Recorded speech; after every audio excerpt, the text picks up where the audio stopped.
Granddaughter.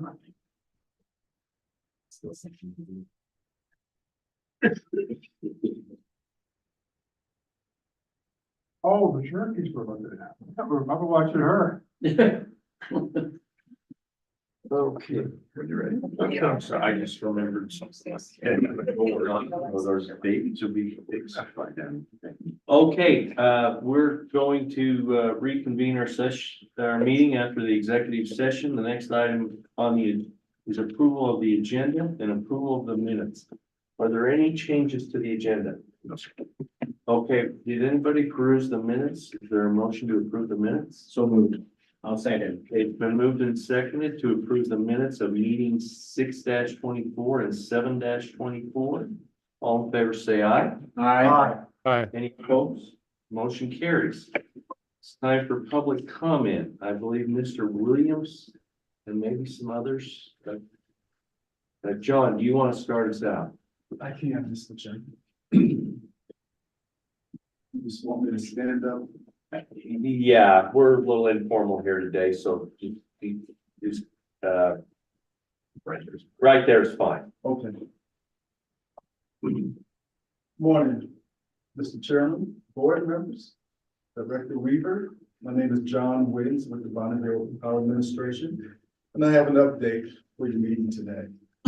There was a broad spectrum of things, but I'll make it brief and try and answer any and all your questions if I can.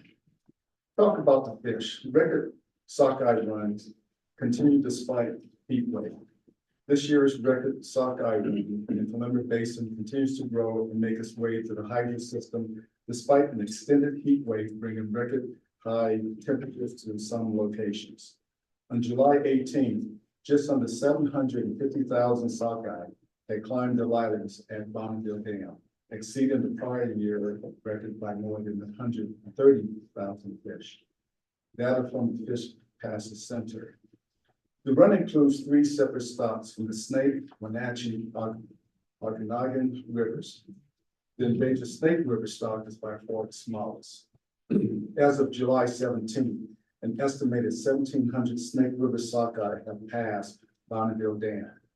716 have made it through all 8 dams to Lower Greenwich Dam. As of this Monday, code managers forecast for Chinook runs are predicted to be slightly below the last 3 years, but above the worst run in 2019. Steelhead runs forecasts are be slightly greater than the last 5 years. Sockeye forecasts are higher, but high water temperatures have resulted in trap and haul activities to ensure broad stock are collected. Next topic, low growth in the Pacific Northwest is expected to increase by 30% by 2034, according to the Pacific Northwest Utilities Conference Committee's 10-year forecast. BPA would do all it can to upgrade and build transmission. Customers are requesting BPA during this time of our provider of choice to set new contracts. Or in discussions to acquire resources to meet customers' forecasts, growing budgets. So in essence, the customers are saying, Bonneville, we know your tier 1, tier 2 rate system. You may need to acquire resources to augment tier 1. So we're relooking at that. I'm gonna put in the plug for the Columbia River Treaty here. The agreement in principle on the power side, in terms of the Canadian entitlement, it's not totally going away, but it's being reduced. And our company's going to start seeing that benefit this August. And also, we're planning a workshop within the next couple of weeks that's going to set new high watermarks. That's the threshold of load that each customer will have under tier 1. And it appears that's probably going to increase because of the Columbia River Treaty agreement in principle. Speaking about the Columbia River Treaty, there are several groups, as you know, public interest groups, the fish advocates, conservationists that are criticizing their agreement in principle. Because they're saying that it doesn't adequately address the crisis facing the Columbia River ecosystem and its dividend salmon and steelhead runs. The agreement continues to maintain the primacy of hydropower and flood control over the needs of struggling inactive fish populations. It leaves critical unresolved questions regarding the health of the river and uncertainty and risk for fish populations facing extinction today. Being involved with the Columbia River Treaty negotiations, we said 15 years ago that there are certain things already in bill that the region's working on under the ESA, NEPA, and et cetera. So we felt that the environmental part was taken care of on the US side. So right now it appears that that's still staying with the agreement in principle. Also, I'm going to mention that these same groups are criticizing Bonneville's decision, and this is on the market's side. We've been participating in the California ISO energy imbalance, where we trade power on a minute-to-minute basis, hour basis, et cetera, et cetera. There's another entity, Southwest Power Group, that is competing with the California ISO on an advanced market for the Northwest and for the rest of the West. And so we're trying to make a decision on which market to join. Our staff recommended a couple of months ago that Bonneville should consider and join the Southwest Power Group Markets Plus and not the California ISO extended day ahead market called EDAM. The advocates are criticizing our decision, and we're making a rush to decision. We should wait and do more analysis. And what they're basically saying is that looking at the broad spectrum of the region, it looks like Idaho Power would like to join the California EDAM, along with Nevada Power and Pacific Corp. So they're looking at that footprint and says Bonneville should join with this bigger footprint. Our problem is our statutes. And as long as the California EDAM is under the governance of the state of California, we have a problem with that. There's some other things, but that's one of the major reasons. So we're still going through our analysis and we're still having a dialogue with the region. But this group led by the state of Washington, Oregon, have created an entity called Pathways. In short, what they're trying to do is create a mechanism so that utilities in the Northwest can participate in the California EDAM with a parallel governance structure that will work with California. We don't know how well that's going. So they're still going through their process. But this group is saying, if Bonneville joins EDAM, BPA can generate less power from the federal hydro system and allow the development of new carbon-free resources and transmission. Well, here's the facts. Yes, we need more transmission, and we're going to be part of that. However, we need the federal hydro-based system as it is today, not less of it. That's to ensure a reliable and low-cost carbon-free resource. So that would be our answer to their question regarding our participation and thinking that there'll be less federal hydro that's needed. That gets me to my last point, Mr. Chairman. July heat wave and the 4 Lower Snake Dam's performance. you like, I can see the graph, but from July 3rd to July 10th, it looks like there was an average close to 600 megawatt hours that was generated. And I want to point out 2 days, July 8th and July 9th. Just under 1,100 megawatts was generated. That's megawatt hours that was generated because of the heat wave. Those dams are very, very important for system reliability. And with that, Mr. Chairman, one last thing, I'm just going to mention Avon Falls, we know about the fail gate issue. Bonneville pays 98% for Avenue Falls. We are making that a high priority, and we're working with the Corps of Engineers. And hopefully we can help them streamline process in a timely fashion. And we're working with Jeff Allen from Power Council with the community up there. So hopefully in the very near future, we'll be able to go up there with the Corps and basically say, this is what's going on, this is how we're going to fix it, and this is the time. So with that, Mr. Chairman, I continue my public comments. Okay, anybody have any questions for John? Yes, Joanne? Mr. Chairman, John, I missed the number when you said that you expect an increase of 30% in load growth over what time frame? Mr. Chairman, on Boardman and Hanson, 2034.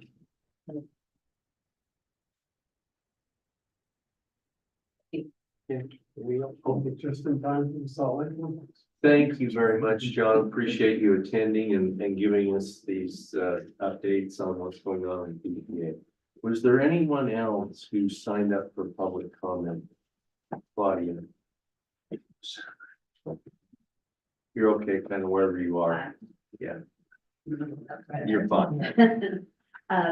Just Claudia Cottle with Bear Lake Watch, and wanted to return and comment on the record and thank you all for bringing your board down to this corner of the state of Idaho and for the thoughts considering the Bear River system and our irrigation, and also for Bear Lake, and appreciate y'all coming down and spending the time to understand our kind of quirky system down here. And you kind of have to see it to believe it. So we were glad that you're able to do that. Welcome you back anytime, and want to just encourage that we keep some focus on improving the operation systems that have been discussed, especially in regard to some flood control and being able to keep more water in Bear Lake more of the time. And with that, I just want to say thank you again for coming down here. Okay, thank you, and thank you for your hospitality yesterday. We had a nice time there on the shore. Great. Okay. And that probably concludes public comment. Next item of business is the financial report. Neely? Thank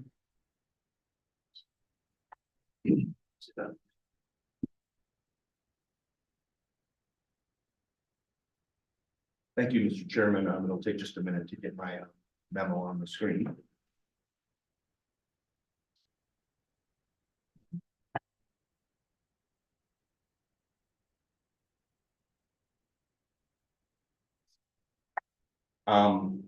I'll be presenting the financial status report this morning. As of June 30th, 2024, the board's available and committed balances are as follows.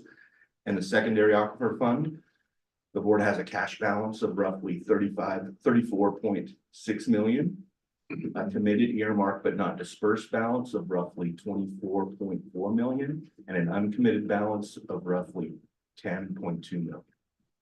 In the revolving development account, the board has a cash balance of roughly 38.2 million, a committed balance of roughly 32.6 million, a loan principal outstanding of roughly 18.6 million, and an uncommitted balance of approximately 5,550,000.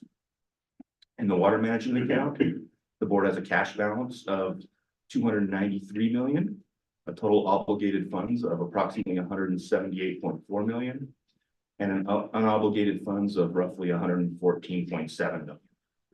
Taken together, the total committed, earmarked, obligated but not dispersed amount is roughly 235.4 million, a total loan principal outstanding of roughly 18.6 million, and a total uncommitted, unobligated balance of roughly 130.5 million. Moving on to the ARPA section of the memo. I've listed here the appropriations. There's the 2022, 2023, and 2024 appropriations. I do have an asterisk there next to the 2024. So that total is 124.5 million. The 2024 appropriation is not in the account yet. That's something that, in talking with the Sasha Marston, that's something that we had anticipated being in by now, but it is not. So, but it will be coming. Total expended in ARPA of roughly 89.9 million, an obligated but not yet expended amount of roughly 70.3 million, and then a total obligated of roughly 160.3 million. With that obligated amount, but the appropriation not received of roughly 35.7 million. And I just would highlight a few comments here. There's a couple bullets relating to the water management account. And then I just would highlight these asterisks at the bottom. Again, that 2024 appropriation of 25 million has not yet been received. That was a supplemental. And then we anticipate our appropriation in 2025 of 50 million to be received on or after July 1, 2024. And then another one in 2026 by July 1, 2025 of 50 million. And with that, I would stand for any questions. I would also highlight that this financial report is as of June 30th, so it does not take into account any of the actions that were made on the July 1 board meeting. Okay, any questions for Neely? And just to clarify, all monies were allocated at that July 1st board meeting, both in the water management account and the ARPA account. Is that correct? Mr. Chairman, that is correct. Okay. All right, thank you very much. Administrative rules. Eric Moe with the department is on by Zoom to give the board an update on what's going on with the administrative rule process. Good morning, Eric, and welcome. Good morning. Thank you, Mr. Chairman. Members of the board, I do appreciate the opportunity to give everyone an update on where we're at on the rulemaking process for 2024. Right now, it has been a busy summer, but we completed all the scheduled round of public meetings that we had for all 4 of our active rulemakings. For the IDWR rules, 370301 are adjudication rules, and 370302 are beneficiaries exam rules. We completed the 2 public meetings overall. The last meetings for the adjudication were on July 22nd, and for the beneficiaries exam rules, or I'm sorry, the adjudication rules, the last meeting was on June 18th, and the beneficiaries exam rules was on July 22nd. Now for the board's rules, the 370309 are well construction standards rules. We completed our final meeting on June 26th. That was the 2nd public meeting, final scheduled public meeting to clarify. And then for 370303, our injection well rules, we completed our final scheduled public meeting on July 17th. With that, we have a number of items coming due here soon. We have for our upcoming deadlines, we have our proposed rules, our prospective analyses, and our AARFs are due to DFM really September 1st of this year, end of August. Prior to that, I do need to prepare and present resolutions for the well construction and injection well rules for Mr. Chairman and the board's consideration. And I'm hoping as an FYI to schedule that in the latter part of this month or in August next month. That's about it for the rules. Happy to stand for any questions the board may have. Any board members, any questions? Okay, I think that sounds good. We'll wait until have your resolutions prepared and schedule a board session to approve them. Thank you, Mr. Chairman. Okay. All right, next. Next, we will have, I think Megan Carter will be back and she'll brief the board on the need to appoint a hearing officer in the Hastings matter.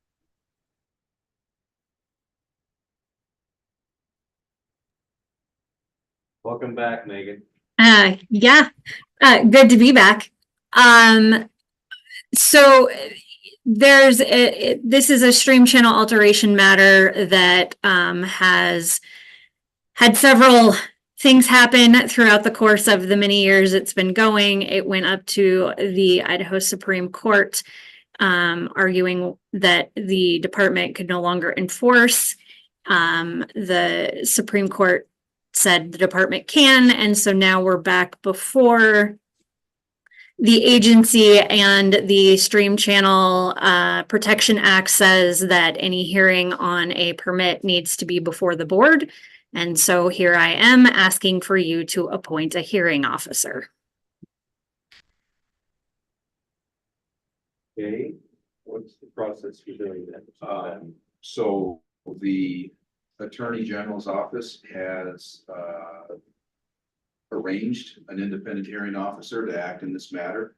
And you have a resolution in your packet that would appoint Pete Wood, who is a former Deputy Attorney General who worked with the Department of Water Resources as the independent hearing officer in that matter. Okay, board members, any questions on this resolution? Chairman, I would move to adopt the resolution appointing Mr. Wood as the hearing officer in the Hastings matter. Is there a second? Second. They require. Okay, all right, let's go ahead with a roll call vote. Mr. Barker. Aye. Ms. Cole-Hansen. Aye. Mr. Gibbs. Aye. Mr. McMahon. Aye. Mr. Olmstead. Aye. Mr. Stevenson. Aye. Mr. Vanstone. Aye. And Chairman Raybould. Aye. Okay, motion carries. The resolution is adopted. Okay. Thank Next you. up- Thank you, Megan. Next up is an update on the Anderson Ranch Dam Raise project. And are you gonna lead off, Cynthia? Yeah, Mr. Chairman, Brian Forsborough with Bureau of Reclamation is joining us virtually to give you that update. Oh, okay. All right. Welcome, Brian. All right, thank you, Mr. Chairman. Maybe do a quick mic check. Can you hear me okay on your end? Yes, you sound good. Okay, thank you. Appreciate that. Yeah, thanks for the opening, Cynthia. And again, thank you, Mr. Chairman, members of the board. As always, appreciate the opportunity to brief you today on the Anderson Ranch Dam Raise project. I'm joined by Chris Keith, our senior project manager for the dam raise, who's also on the line here. So if we have technical questions, we can refer those to myself initially, and then we'll bring in Chris as necessary. So first, I would like to say that I'm jealous. I wish I was there with you in person. I grew up in Soda Springs, and I have fond memories of that wonderful community. So like I said, I wish I was there to come back and experience some of the things that I experienced as a kid. Before I provide my update, I'd like to inform you that since our last update, I was hired as the Snake River Area Manager. So that's Lainey Paquin's previous position. And therefore, what it means for this project is I have transitioned to the permanent reclamation project sponsor for the dam raise. I am working to fill the deputy area manager position, which, as a reminder, was my previous role. And once that position is filled, I do intend to plug them into this project in a support role similar to the role that I served previously. So for today, Mr. Chairman and members of the board, I'd like to focus my update on our continued design work as we recently achieved the project's overall 60% design milestone, and we are now advancing towards the 90% design. I will also remind the board that we are in the percent quote unquote design phase. And what that means is our cost estimates are based on that level of percent design. And so assuming that we don't uncover any anomalies as we've moved forward from 60 to 90% design and eventually to 100% design, our confidence in the designs at this point is good.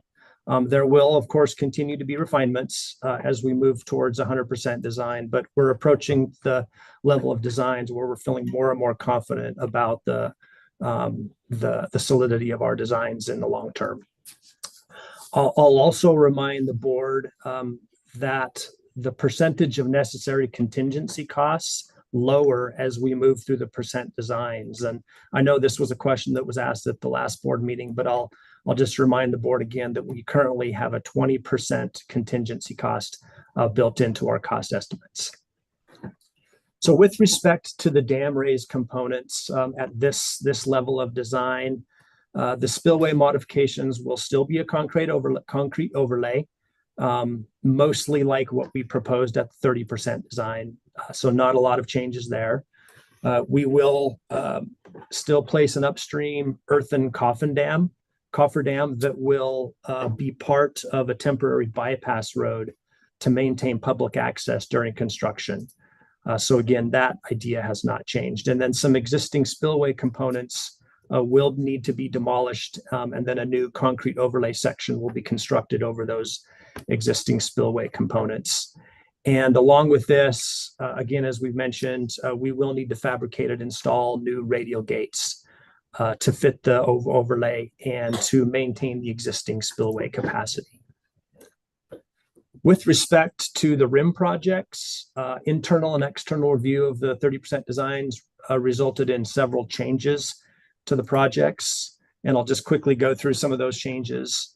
We did reduce the riprap quantity through some design optimizations and implementing some other erosion control protection measures.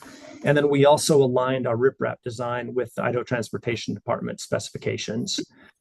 We added the new Deer Creek campground in lieu of having to perform extensive mitigation at some of the existing campgrounds. With respect to the Pine Creek Bridge, we did receive a variance to the freeboard requirements from the highway districts that manage that bridge, but we will need to do some additional riprap at the base of the bridge as a mitigating measure to that freeboard variance. And then lastly, we removed the Fall Creek Culvert Fish Passage project because it was no longer viable due to some extensive damage to the existing culvert this past winter. So as you can see, Mr. Chairman, members of the board, we have done a lot of really great technical work, and that work continues to occur. This helps us continue along with several other projects, and to allow them to fall into place. And most notably, the dam raise 60% design construction schedule, which again informs operations during construction, the water supply mitigation, coordination with the reservoir rim projects, and then information we need to finalize the SDEIS write-ups. And I should mention a few things with respect to the current trajectory of the mitigation water analysis. Our modeling group still needs to update the operations model based on the recently received 60% design. And part of this work will include preparing a construction duration rule curve. So that's a term that I don't think we've used with the board yet. Essentially what that will do is it will firm up where water levels need to be at certain times of year so the contractor can be in the channel working on the dam. The volume of necessary mitigation water will be based on the outcome of all of this work that I just described, And I know that's very important to the board because because of future considerations the board needs to make with respect to the cost of that mitigation water. And then, of course, it's important to the entire project because that's important for the upcoming SDEIS analysis. And we are expecting to have a better understanding of all that necessary mitigation water by this coming fall. So I'll conclude my remarks with just a reminder that the current total project cost estimate based on the 60% designs is $125.8 million. That is a number you've heard before. And again, that does not include the cost estimate for the mitigation water during construction. Again, we will be able to better understand those costs this fall once we get the construction duration rule curve in place. With that, Mr. Chairman, we will take any questions the board may have. Hey, board members, do you have any questions? Brian O. Mr. Chairman, Brian, so the 125.8 does include the 20% contingency though at this point, or 10? Mr. Chairman, Mr. Olmstead, the 125.8 does currently include the 20% contingency. Thank you. Okay, Al. So Brian, first, congratulations in order on your new position. I'm sure you'll bring this project to completion and we'll name it after you. With that said, remind us what the current schedule is for the 100% or 90%, 100% design and the NEPA stuff. Yeah, you bet. Thanks for that. Congratulations, Mr. Barker. I appreciate that very much. I would prefer that we not name this project after myself. I can think of several other people, perhaps the chairman of the Idaho Water Resource Board. You know, let's just keep calling it Anderson. Yeah. With respect to the schedule, the current schedule calls for the 90% design. And again, I'm going to go in kind of not on exact dates because we certainly don't want to pin those down, but we're looking at 90% design in late 2024, moving towards 100% design in early to mid 2025. The SDEIS reinvigoration process is actually kind of underway already. We're starting to look at some information outside of the water operations that we need. And so our group has already started to work on that. The ROD associated with the EIS, the SDEIS is currently scheduled for sometime in mid to late 2025. Chris, anything you'd like to add on that schedule? Any granularity that I may have missed? Mr. Chairman, no, nothing else, Brian. Thank you. Chairman, I have a tangential question. Okay. So, Brian, I know also you are in the hot seat on Cat Creek. Have they decided to pay reclamation to do any studies yet? Yeah, Mr. Chairman, Mr. Barker, the answer to that question is no. We have not received any additional funds from Cat Creek to restart the Lisa Power privilege process. Okay, we're good. Okay, dittos on the congratulations, Brian. You're going to do great. Appreciate the progress report. Continue to keep cracking the whip. We want to bring this thing in on schedule and get started. Okay, anything else, Cynthia? No, Mr. Chairman, thank you. Okay, the next item on the agenda is the flood management grant awards. Yes, Blake Burkhardt with the department is on by Zoom and we'll walk the board through that process and present a draft, a resolution for your consideration. Hey, welcome, Blake.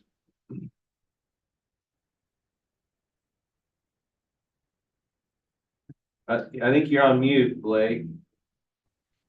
Thank you, Mr. Chairman. Let me get my screen shared. Let's see. Okay, if everyone can hear me, I'll go ahead and start.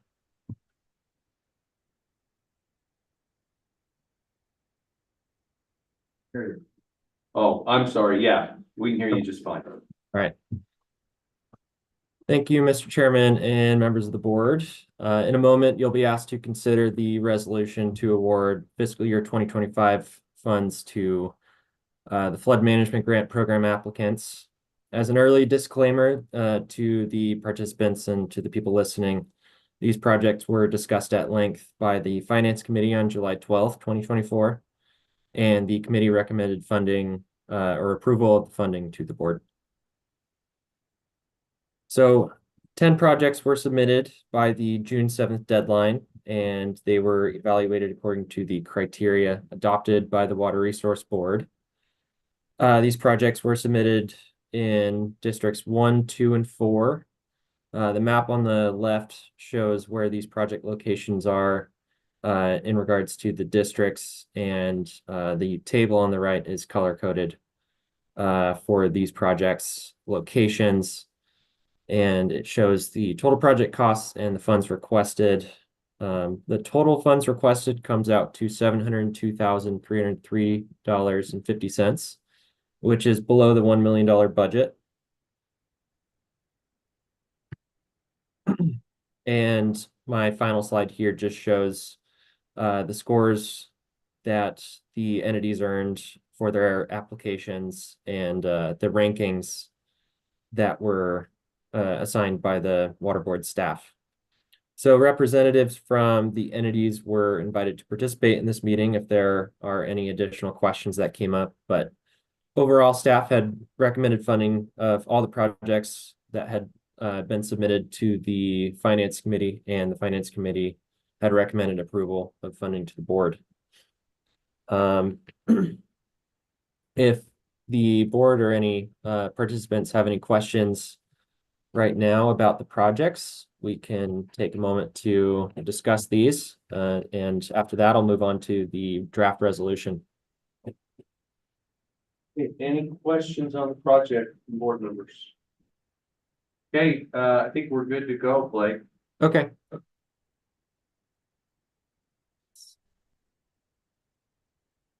Okay.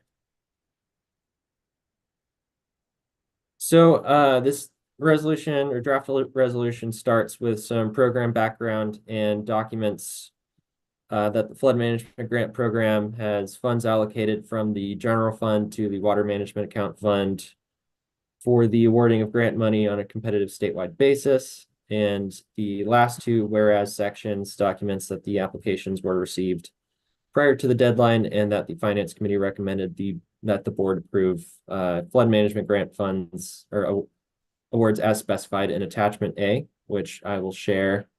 It looked very similar to what was in the presentation.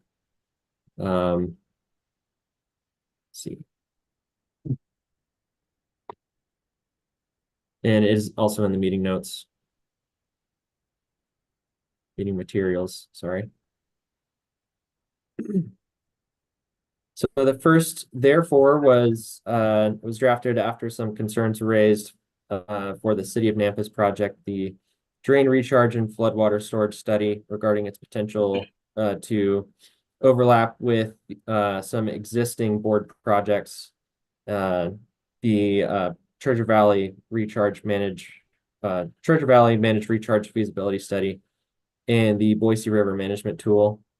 And the resolution specifically requires that the study shall incorporate information and data from existing board-funded studies to avoid duplication of efforts, and shall only evaluate water delivery systems that the City of Nampa has prior authorization for routing water through, and that IDWR staff will review the study for compliance with these rules.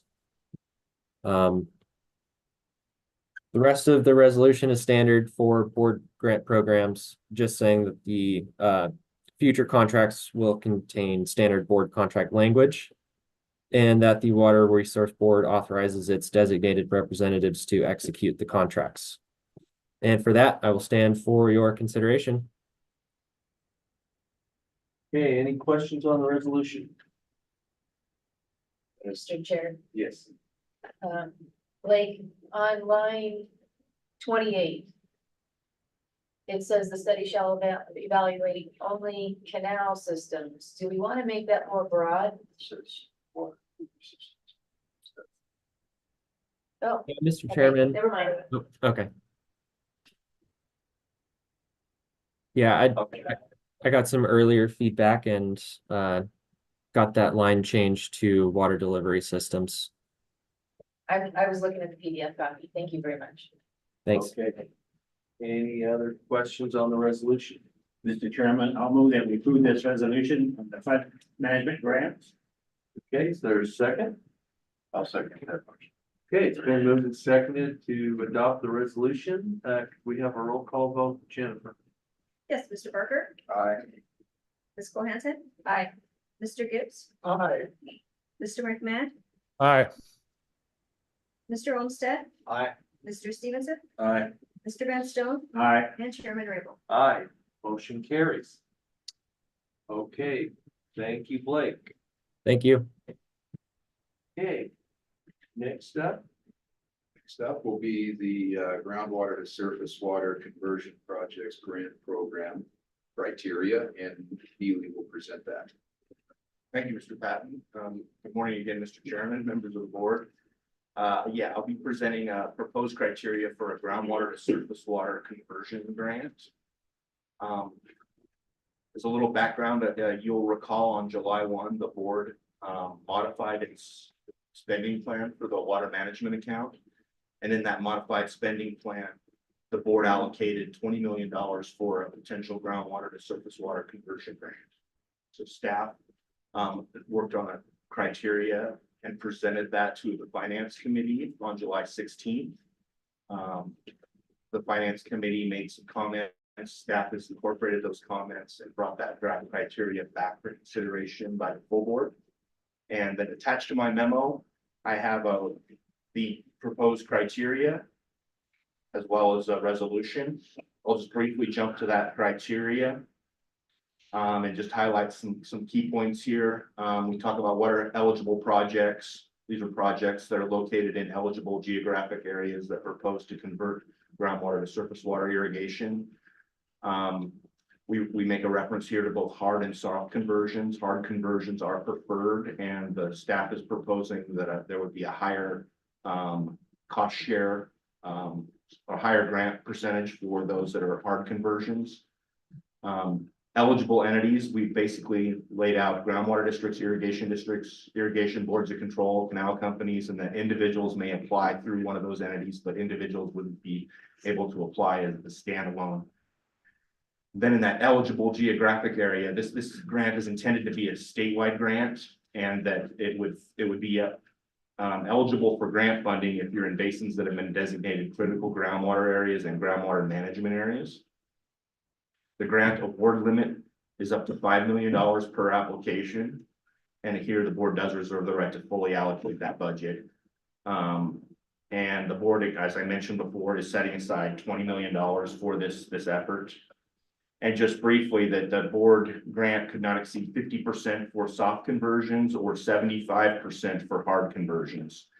And just a couple of points about this is that the applicants must agree to cease pumping the proposed portion of groundwater related to the project, and that delivered conversion water will be used only on lands with an existing groundwater right tied to this project.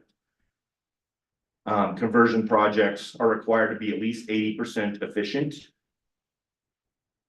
And then if project construction is underway or completed by the application deadline, the project is not eligible. But if there's been some planning work, it's still very eligible.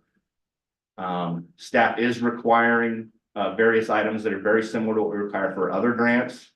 But I just want to highlight a couple items here is that we will require documentation from irrigation district or canal company of support for the project and have agreement to deliver the surface water supply for the conversion project, and documentation of long-term leases, storage water, existing shares support the proposed project.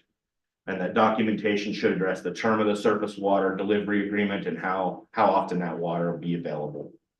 And then lastly here, documentation from the groundwater district of support for the project and agreement to administer the pumping reduction. And then staff has developed a 100-point system, which I won't go into detail now unless the board members have questions, but it basically put 75 points for benefits and effectiveness, and then there's another 25 points for the project proposal clarity and things like that. And with that, I would stand for any questions. I would highlight that staff is proposing a timeline where the board would have applications due on October 4th. That's the first Friday of October. And staff believes we could review those applications, rank and evaluate them, and then present them to a finance committee late October, early November, and the hope here is to be able to present recommended grant awards at the November board meeting. So with that, I would stand for any questions about the attached resolution, which is a fairly simple resolution. And then any questions about that proposed application deadline of October 4th. Any questions for Neely? Yeah, under the criteria, it said that you have to have a letter of support from the irrigation district or canal company. I've become aware of a project that's going to divert directly out of the river, not utilize the canal system. So I would suggest that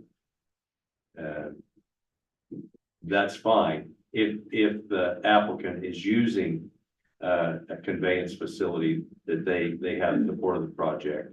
But if they're not, then that wouldn't apply. Thanks for that. Does that make sense? Yeah, either or kind of. Yeah. That makes a lot of sense. We can update that language. It's if applicable. Yeah. So, Mr. Chairman, wouldn't you want to say then you would have to provide proof of water supply, but with a water right and all of those other things? Yeah, I think addressed. that part of it's all there. Yeah. Just the first line. I do think there needs to be some kind of documentation that there is a water supply, that we're not building an empty pipe to somewhere. Okay. All right. Any questions on the criteria or the resolution? Okay. Entertain a motion to adopt the resolution, or do you have? No. Go ahead. Mr. Chair, I move that we adopt the resolution to implement this program. Second. Okay, it's been moved and seconded. Probably better have a roll call vote on this one. Mr. Barker, Aye. Ms. Cole-Hansen, Aye. Mr. Gibbs, Aye. Mr. McMahon, Aye. Mr. Olmstead, Aye. Mr. Stevenson, Aye. Mr. Van Stone, Aye. and Chairman Raybould. Aye, motion carries. Next up, Mountain Home Air Force Base Water Sustainability Project. Mike will be back on by Zoom and give us an update on the construction progress. Welcome, Mike.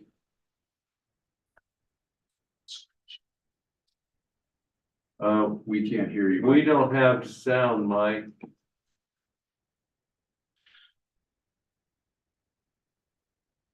Maybe you need to check your mic, Mike. I've got a nice picture. Yeah. Mike always has highlights like doctor.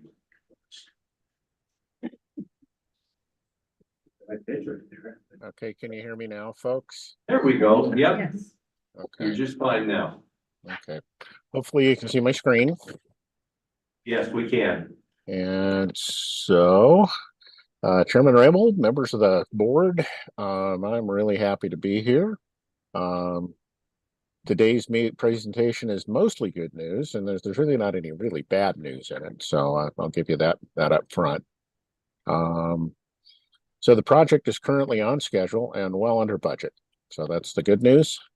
Pipeline work is being performed along Highway 167 and Strike Dam Road, and I'll show you a little map of where that is in a minute. In canyon work, that's the work below the canyon rim at CJ Strike Reservoir. It's on hold pending construction permits from some federal agencies, and that's the not so good news. That's where we've got a little bit of risk here. So, in general, we're on timeline, except for being able to begin the in-canyon work. That's this August 2024 date that I've got in red here. We have not been able to begin the in-canyon work. because we're missing a couple of federal permits. And the issue is that there's generally birds that nest in the canyon, and we have to have the work done by next spring when the birds start nesting. And if we don't do that, then we're going to have to take a big long break and wait for nesting season to be done. And then we can come back and work on it later. But this could put a several month delay in the completion of the project if we don't get these permits in August here.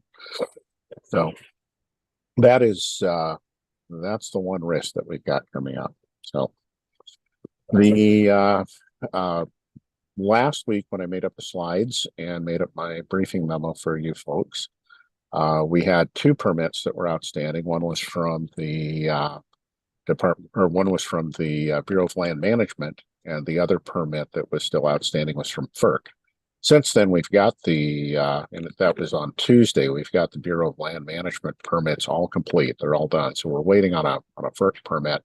And at the moment, we've got we're in the middle of a public comment period. We're waiting to get through that. So far, we have not received any comments on that.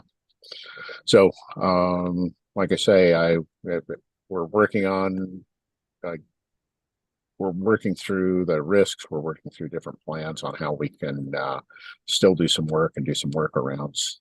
We're working with the contractor on that.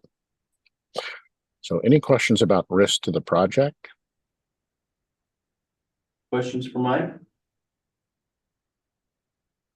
I think we're good. Just keep pushing. You bet. Okay, sir. Let's see. So risk to the budget are pretty much the same as the risk to the timeline. And just every time we have a delay, every time we have a permit change, we of course have been getting change orders from IMCO Stantec, that's our contractor out there, or at least notification that they may want to charge us for it. And let's see, with that said, what I'd like to do is walk you through what kind of work is being done out there. A couple of you have asked about going out and getting a tour of it and seeing what's going on.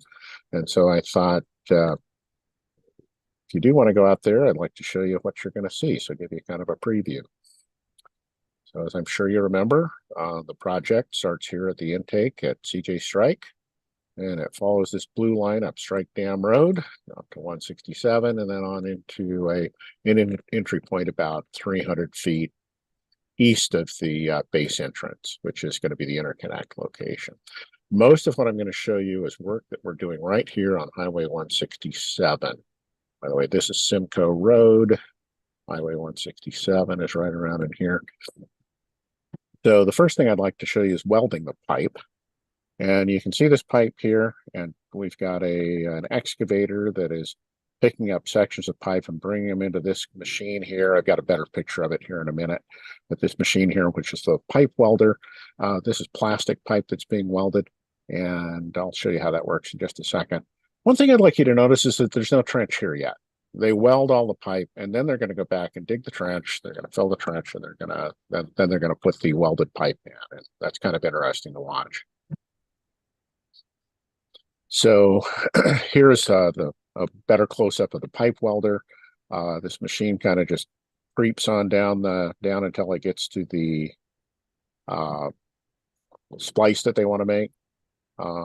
It's going to trim the edges of it to dress the edges of it so they're nice and clean when it puts them together. This garbage can here is actually all of the waste from trimming. And anyway, so it's going to trim it, and then it's got a heater in it. It heats it up to 450 degrees Fahrenheit for several minutes, and then it takes the heater out and it squashes these together for, depending on the outside temperature, anywhere from 10 to 20 minutes. And then you've got a weld that looks just like that. And you've got that bead on the outside of it, and so that the pipe is completely welded together at that point.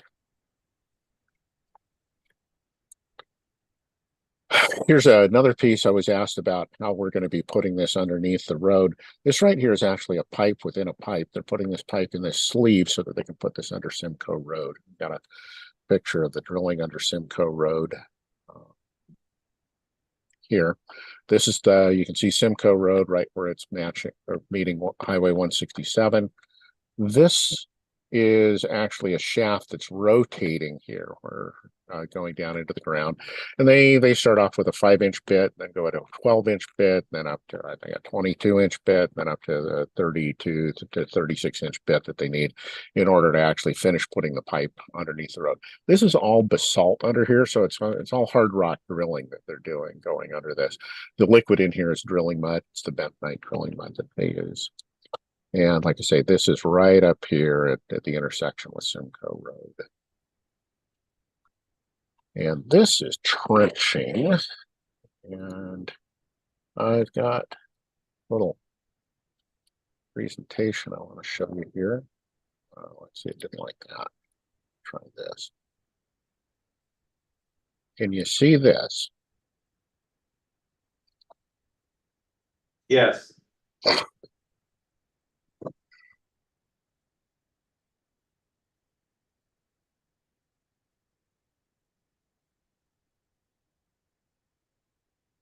Where's the water? My grandkids would love this.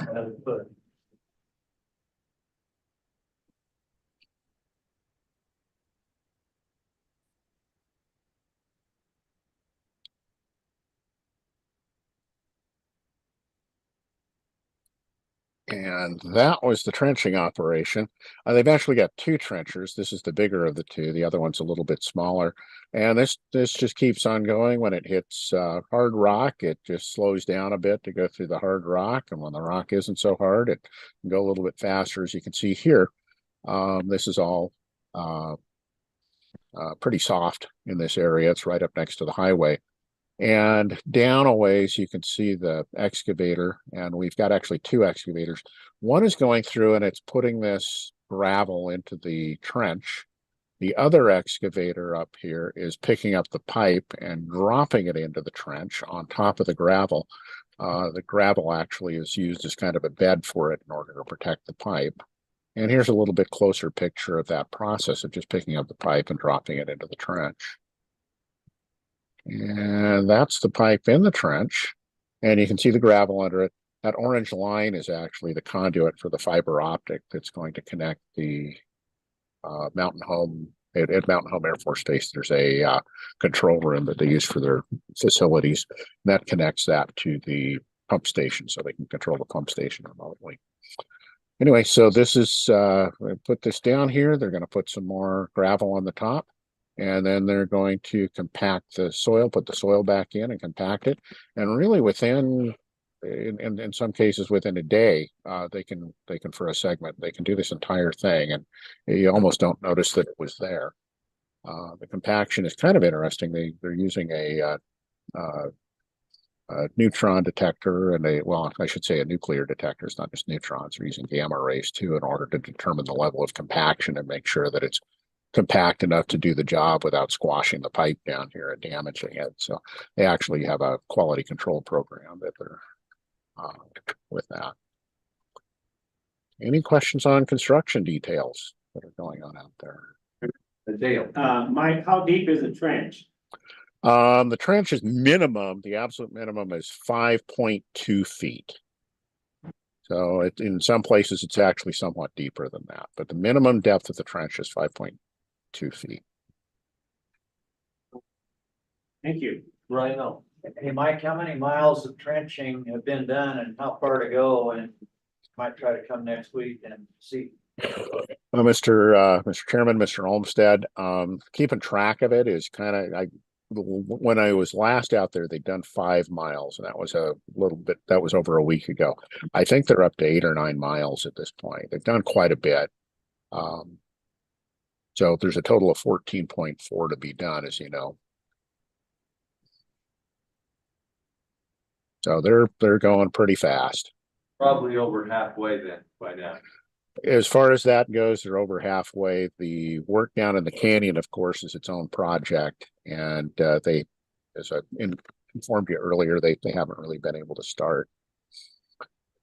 A few of you have wanted to go out there and take a look at some things. And if you decide to go out there, please stop by either with me or with Dylan Weimer And the two of us can make sure that you've got the safety gear and understand the safety protocols out there. The guys at IMCO are actually really good about taking you around and showing you stuff. And you might notice that as a rattlesnake rattle. And when we were out there a couple of weeks ago, we had this snake slither by very close to us. He wasn't very interested in talking and wind up in here. And I think that snake thinks he's hiding. He's not doing a very good job of it, but there are snakes out there. And so, like I say, that's the kind of protocol we'd like to talk to you about and make sure that everybody's safe out there. So with all of that said, I will stand, or I guess in my case, sit for questions. Okay, any additional questions for Mike? Okay, Brian, probably caution you not to wear your flip flops. Okay. All right. Thanks, Mike. Thanks for being on top of that. It all looks good. Appreciate all your efforts on behalf of the board from one end of the state to the other. And I appreciate all the support I get from the board. So thank you very much, folks. Okay, director's report. We didn't go on the tour yesterday, so I assume you spent the afternoon preparing a lot of the board for us. Kevin, I was hoping you would know my sport coat. For the record, I do know that you're wearing your sport coat and look very dapper today, but no time. That's per the chairman's code. Well, thank you. I apologize for not making the tour yesterday afternoon. Actually was called to an executive session of the Western States Water Council, but was disappointed I couldn't go with you. I've done that tour a couple of times, so I think I would have seen things that I've already seen. So I would have looked forward to the company and the conversation. And the raspberry milkshake. And my third raspberry milkshake. Yeah. I told a couple board members I wanted to keep my comments brief, but then I realized that we last met on May 25th and a lot has happened in the surface water quality and delivery call proceedings since then. And I think for some of us, we get tired of talking about this.